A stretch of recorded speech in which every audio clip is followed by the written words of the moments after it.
are you, Charley Casserly? Rich, how you doing? I'm hanging in there. You got me. You got me on that frog one. Congratulations. I've been able to keep that a secret for years. Charlie, did you do the voice of the frog on Courageous Cat and Minute Mouse? Let's be honest here, Charlie. Well, I signed a confidentiality agreement, so I don't know if I can answer that question. Well, let's definitely leave it at that then, because I can't get you in trouble. I can't get you in trouble, Charlie. Joining me here on the Rich Eisen Show. Let's get right to it here. Winston's won, right? That's going to happen? That's going to happen? I believe so, yes. Okay. And because I'm looking at your mock draft, you have that happening. And then you have the Titans going Leonard Williams. Why not Mariota here at 2, Charlie? Well, I'll tell you what, we're giving you an exclusive right now because in our next mock draft, we're going to put Mariota there. Okay. Rich.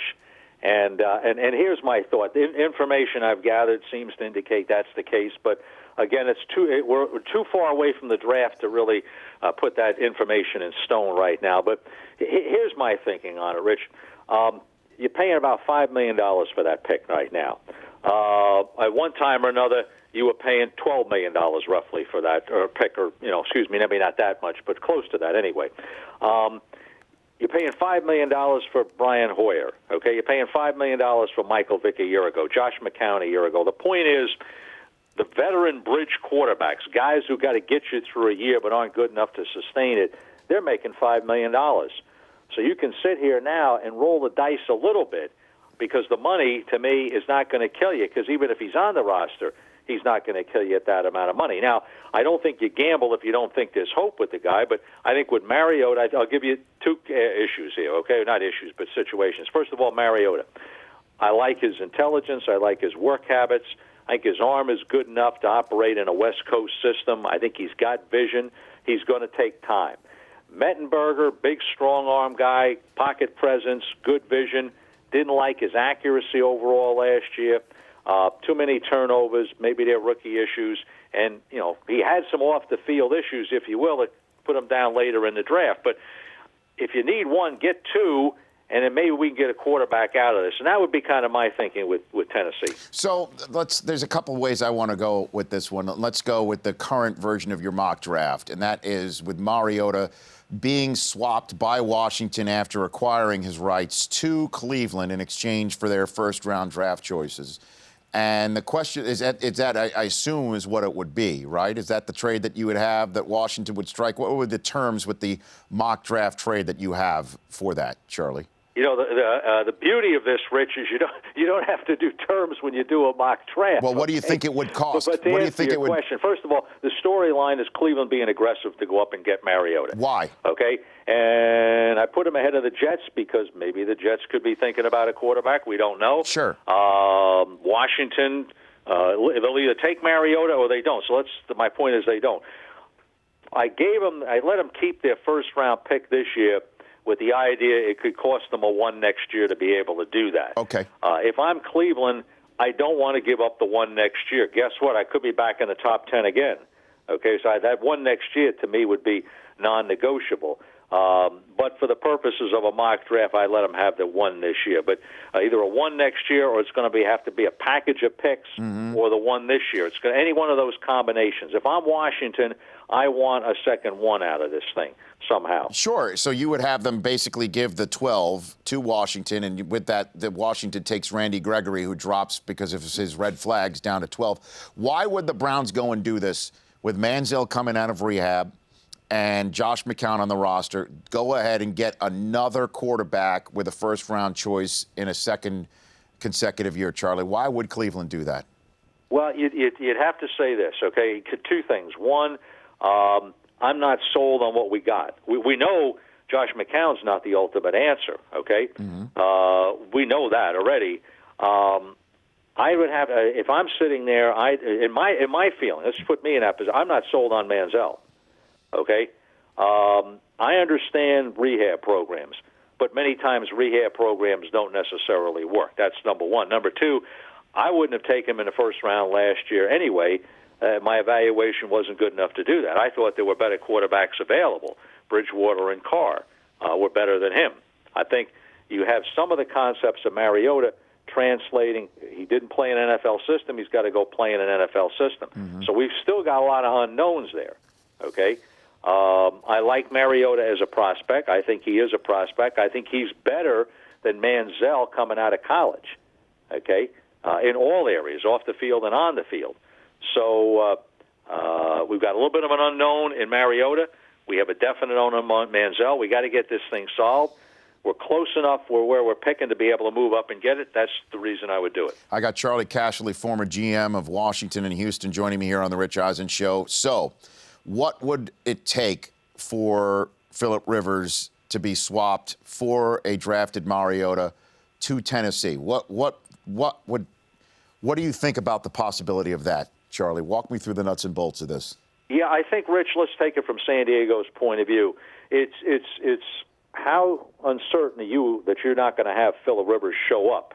He's here this year, not show up next year when you franchise him when he doesn't do that. If you're really convinced that the end is near, then you've got to be a little bit more giving. If you feel that you can sit there and be strong about it, hey, number one, I'm not going to trade him. But number two, to answer your question about it would take, well, first of all, the opening discussion is the second pick in the draft. That's the opening discussion, okay? And then the second half of the discussion is I want at least a 2 next year and possibly a 1, depending upon what your record is, okay? We're not going to give this guy away. So it would be Tennessee would require a 2 and possibly a 1 also from San Diego in addition to Phillip Rivers to go swap Mariota? If I'm trading Phillip Rivers, I've got Phillip Rivers, okay, then I got to have Tennessee's first pick this year, and I got to have something big on top of that. No kidding. So second pick this year or maybe a 1 next year, too. Because everybody believes, from what I'm hearing, Charlie, is everybody thinks Phillip Rivers is enough, essentially. It gets you most of the way home to get moving from 17 all the way up to 2. And it will require maybe another 2, could be a 3. I heard somebody say a 4 with Phillip Rivers just to get up, and Mariota goes back to San Diego, and that's that. You're saying San Diego wants to trade Phillip Rivers and get that extra treasure? It depends on how strong you feel about him, okay? Would Tennessee do that? If I don't want to trade this guy, and I'm reluctantly, then I'm going to put the price real high. If I think we got to make this move, then yeah, we'll take the 2, and then we'll take anything else we get. Would Tennessee do that? You think, Charlie? Would they do that? I think Tennessee would do that in a minute. In other words, would Tennessee give up their second? Yes. And a throw-in pick to get Rivers? I think they do. That's a heck of a throw-in, though, right? A 2 or a 1, depending on the record. Well, that's not a throw-in. See, that's right. So I think they would give up the second pick in the draft and a high pick. No, I don't think they would do that. So you're saying that this trade most likely doesn't go down, is what you're thinking, right now? Is where I think it all depends on how hard San Diego wants to hold the line on the thing. When I talked to them a while back, they seemed to want to hold the line on it. Okay, where you are right now, it's hard to say.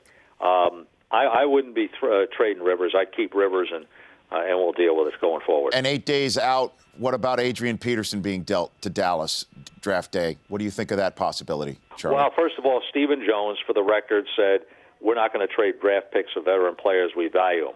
I believe that. You walk back into the situation where they had a runner. They had Murray. Who's better, Murray or Peterson? Well, let's not even have that discussion. We already got Murray, okay? We don't have to give up anything to get him, and they let him walk. They offered him a very minimal contract in my eyes. Basically, we're not going to put money into this position because we don't want to strangle ourselves going forward with the cap. There's a lot of backs in this draft. Let's go through that. With no cap, hey, we keep the guy. We got a cap. We can't keep the guy.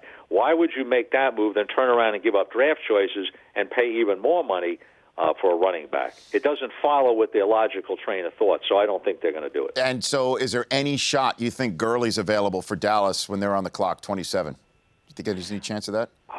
You know, Rich Gurley, to me, is the best player in this draft. No kidding. He just happens to have a knee injury, minor point. Yeah. But the medical opinions I've gotten say that this guy will be ready for training camp. Now, will he beat Todd Gurley in training camp? No. Will he beat Todd Gurley this year? Probably not. Next year, that's the guy that we're going to have. So I don't think he gets all the way to Dallas down there without them trading up to have to get him. First hit point to me will be San Diego. They need a back. Their decision will, do you take Gurley or do you take Melvin Gordon? So when it's all said and done, Browns trading up for Mariota, San Diego trading up for Mariota, we're using Rivers. or Dallas trading for Adrian Peterson, what's the most likely draft day trade to happen in your mind, Charlie? Not Dallas. Okay. Okay. And I think Cleveland trying to be aggressive for Mariota, as opposed to Rivers going all the way to Tennessee and San Diego taking Mariota. So I'd say Cleveland being aggressive here and getting a quarterback. Charlie, you're the man. Thanks for calling in. We'll chat soon. Hey, great to be with you now. You bet. That's Charley Casserly of NFL Media Group joining us here. The Rich Eisen Show, weekdays at noon Eastern. On Audience.